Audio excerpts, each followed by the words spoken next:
The first burst of sightings was June, July, and August of 1947. That's where Kenneth Arnold's first sighting occurred, and the term flying saucer was generated based on his description of how these things flew. He said they were very jerky motions as they were traveling along, like a saucer skipped on the water or a flat rock skipped on the water. And that got collapsed into a phrase, flying saucers.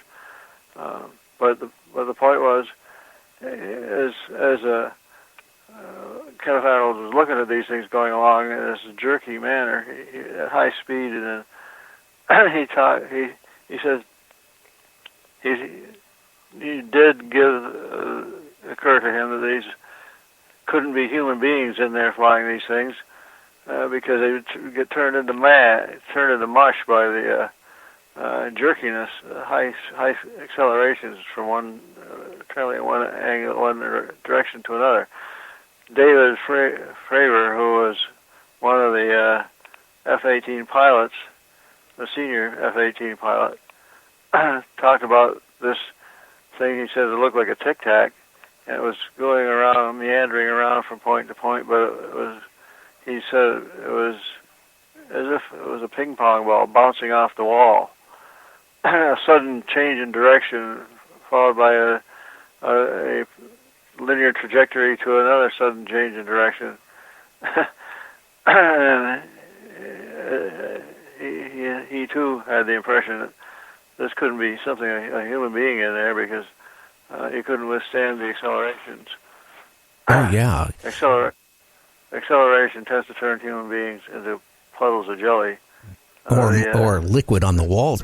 I will say this, Bruce, back in the early 90s, for a while I took a break, out of broadcasting. I managed a chain of a few camera professional stores, and we were importing from Czechoslovakia and Russia at the time, or I should say the Soviet Union at the time, infrared binoculars used by the military. And, even back then, I think they were like close to $5,000 for these, first generation. But, I took a pair home, and after I got tired of looking at, like the cat or the neighbor's dog at night, I started looking at... Cats have bright eyes. Yeah, I started looking at the sky. And, it really shocked me. I would see objects up in the sky traveling, come to a dead stop and make a sharp turn and go another direction at high speeds. And at the time, one of our clients was the observatory up in Puyallup, Washington. And the director, I told him about that, and I loaned him a pair. He took a pair home. And he came back like over the weekend and said, "Hey, Gary, I see the same thing you're seeing." And they tried seeing it with their big telescope. They couldn't see anything. So the next thing I know, I think I sold 12 pairs of these things to all the members of the group. And they all were coming back the same thing. They would see objects going really fast, come to almost a dead stop, and then go to another direction. No human being could do anything like that. No satellite could do anything like that. That was a dead giveaway to me back then, that there is things out there that, we can't account what could they be. They were not going to be an asteroid. They're not going to be a comet doing that. It was strange. Right. Well, you can... that was near infrared, or... It was actual infrared. Infrared. Mid-infrared or far infrared? I can't remember. I just know that they were, infrared military, binoculars. High-powered. They were high-powered. Yeah. Well, the typical... I guess the typical camera you can buy at a consumer store may have night vision capability. They advertise night vision capability. You can operate with it, or without it. And that's where they send a beam out from the camera to illuminate the scene, and then you look at it with a near-infrared sensor. They're able to do this on the cheap, because it just so happens that silicon, which forms the basis for the focal plane arrays in virtually all cameras, except for super special ones. These silicon arrays, silicon responsive to radiation out to about 1 micron in wavelength.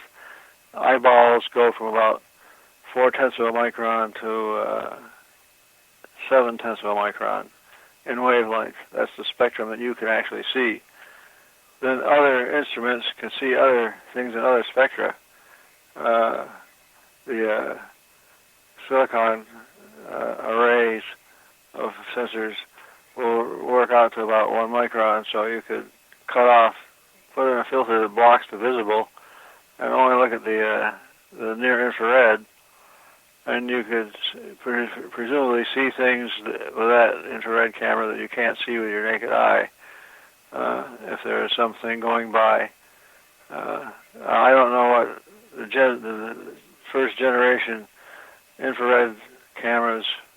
There are three typical band ranges of infrared. 6 or 7 tenths of a micron to 1 micron.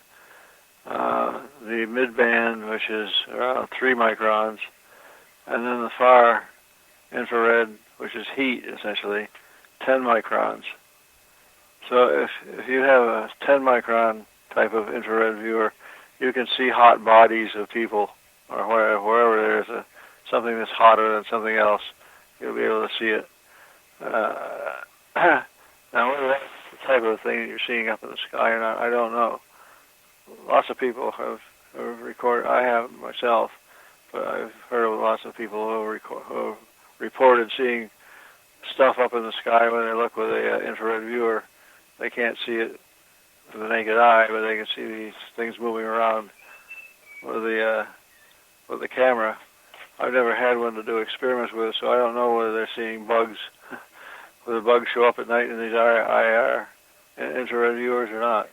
I don't know. These binoculars, even if it was bugs, I mean, I had it mounted on a tripod. These were big. These were used by the military, designed for like battle at night. And I had it on, mounted on a tripod so I could watch the way it was going and the direction it was going, and again, this is real infrared and not just an amplified. It was real infrared, yes. I mean, these things, we were buying them. I don't know how the owner got them, but I think we were paying like close to $5,000 for these back then. Yeah. And I tell you, like when I got the observatory, when they started getting them and coming back with the same type of thing, and they analyzed it, and they couldn't come up with answers. They just said whatever it is, it wasn't a satellite, it wasn't a comet, it wasn't asteroids, what they were seeing, and they, and it was alarming. It just, to me, it just tells you that there is things out there that Too bad they couldn't put two cameras side by side, separated by a couple of feet or something like that. Align them up so the axes of the optical axes were parallel, and then do triangulation. Parallax effect, giving a triangulation that you can tell how far away some object is. Oh, yeah. But, I even get people now today, they go out and buy, monocular, infrared, and, I'm hearing the same type of thing. They're seeing things, and I think probably seeing things more. Now, one thing I want to touch base with you, when I first started, doing talk shows, I'd hear about UFOs. They were like 25 feet. They were round, or they were cigar-shaped. Now, I got people that swear that they see UFOs that appear and disappear, like they're cloaked, but they're saying they're huge. And I'm not talking 20, 30 feet. I've had some credible people, very credible people. They said these things were big as almost a Walmart store. That very credible person told me this was a mayor of a small town, and said that they saw this thing all of a sudden appear and it disappeared, but it was huge. And I don't know. Have you been hearing stuff like this too? Yeah, there's been in 2002, was it? An object that was going through the sky from Ohio into Indiana, and tracked by several groups of police as it was traveling, as big as a house, they said. perhaps the guy who got the record was Kenju Taruchi, the pilot of the Japan Airlines 1628 jumbo jet that saw UFOs over Alaska on November 14th, 1986. A case which I analyzed. I was able to analyze because the CIA gave me all the data. I got it before anybody else did. But that was where the captain said he looked to his left and saw this. He said the silhouette of a gigantic spaceship, and he made a drawing showing something like you can imagine a hat. Suppose you took a hat, a flat-brimmed hat, and two of them, and put them together so that the rims joined, and there's a bulge on the top and a bulge on the bottom. And he draws his airplane, his jumbo jet, on the paper, and then he puts the jumbo jet under the rim of someplace in the camera, somewhere in the image, the rim of the hat is about the size of the airplane, and the rest of the hat makes the rest of the UFO, I say 10 times bigger than the jumbo jet. That's big. So yeah, there's certainly been reports of gigantic things flying around. Well, a friend of mine who's no longer with us, Art Bell, and I've known Art. Well, I knew Art for a long time.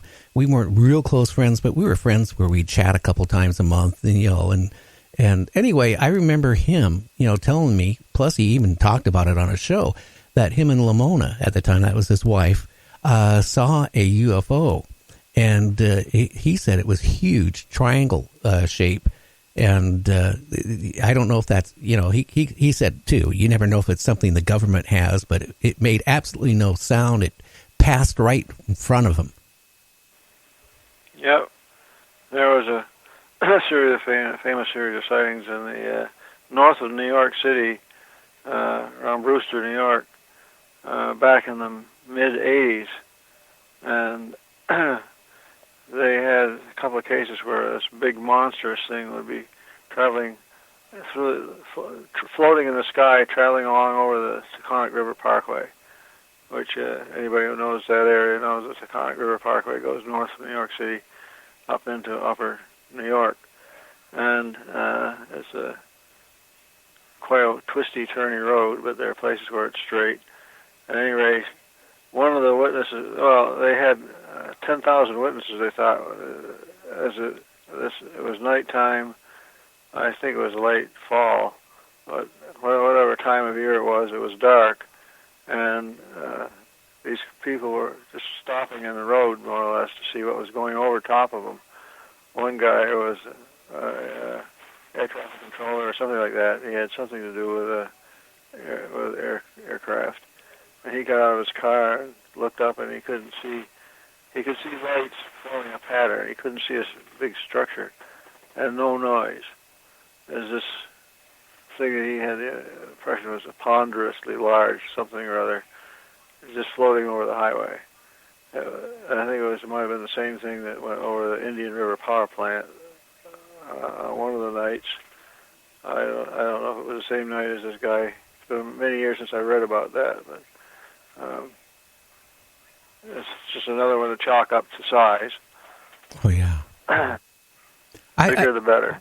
Now, Bruce, have you ever seen something you couldn't explain yourself? Well,